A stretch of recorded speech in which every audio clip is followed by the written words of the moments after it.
21-oktyabr o'zbek tiliga davlat tili maqomi berilgan kun. Shu munosabat bilan biz so'rovnoma o'tkazishga qaror qildik.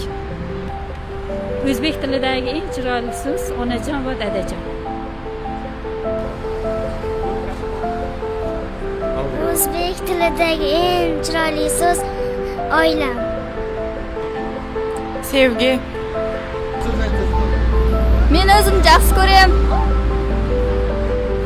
Ona. O'zbek tilidagi eng chiroyli so'z muhabbat. Ajoyib. O'zbek tilidagi eng chiroyli so'z assalomu alaykum. Men uchun eng chiroyli so'z ona so'zi. Farosat. Bu men ismim Go'zal. Menimcha o'zbek tilidagi eng chiroyli so'z bu ona. O'zbek tilidagi eng chiroyli so'z jurnalist, chunki o'zim jurnalistika universitetida o'qiyman. Tugadi. Men uchun o'zbek tilidagi eng chiroyli so'z bu sen bilan faxrlanaman o'g'lim degan so'z.